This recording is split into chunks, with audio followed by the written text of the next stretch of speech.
2002 was our first crop year. This wasn't a family farm or anything like that. We did something that most people think was absolutely crazy, went out and tried to do it on our own, and it's been difficult, but I can't really see doing it. I just can't see myself doing anything else either. I think in the beginning our goal was we thought that we had to have a lot of land. We had to have,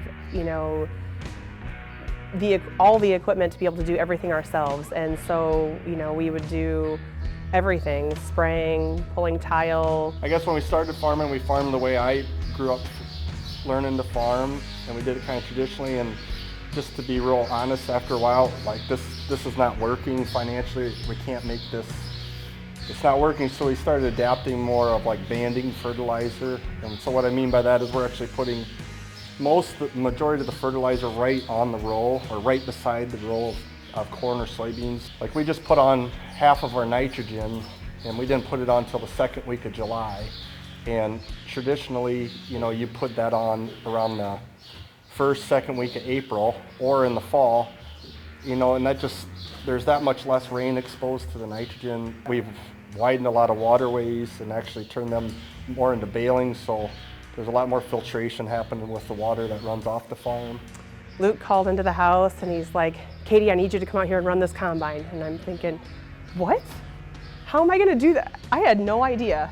I had never run a combine. I rode in it with him, but I had never run it. But went out there and I'm just, oh my gosh, I'm gonna do this all wrong. Something's gonna happen bad here. But once after I got in that thing, I didn't want to come out of it. After that, in the coming years, we had, the rest of our kids, and I ended up having one baby in the combine with me, and then 2 babies, and then 3 kids, and sometimes 4 kids in the combine with me, and I loved every minute of it. I got 42 and had worked so crazy hard. It was just like 20 years of my life was a blur, and it scared me.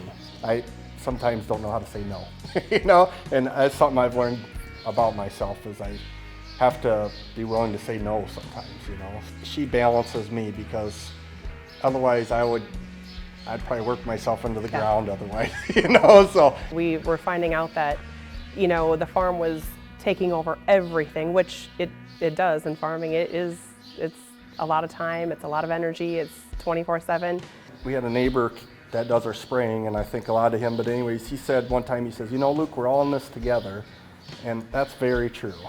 We're trying to work with our neighbors a lot, like say with custom work and stuff, so rather than us trying to own all the equipment and do everything, why don't we just try to work with our neighbors and, we hire them to do some things, and it's a win for everybody. We have 4 kids, Walker, Luca, Ike, and Georgie. They each have different roles, and they're ready to jump into those different roles whenever they need to. Not to downplay the COVID thing, but all the kids were home from COVID, and so there was no school, so we were planting, and everybody was running something, and it was like a dream because nobody was in school, everybody was helping, and it was fun. It was actually fun. It was a really enjoyable spring. So what we do is we buy cattle from about 4 or 5 different sales barns, and we bring them in, and then we take them to market. We either sell them grade and yield, or we sell them cash. We had a cow a few years ago, and the kids named it Tim, and he was a great big Holstein. He was probably 1,600 pounds.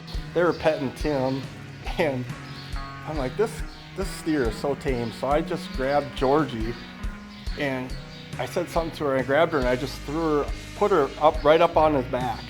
And he just stood there, and he didn't mind a bit. To hear them kids laugh, and it was priceless, that was. My inspiration has been my kids for the longest time. They have been my focus, and like he said, balance, just keeping everything, the work, the play, the fun, trying to raise those kids right. Our daughter's taking off for college, and I'm so glad that she always encouraged us to do stuff, so I don't feel like what happened, I feel like she's going off on the right foot.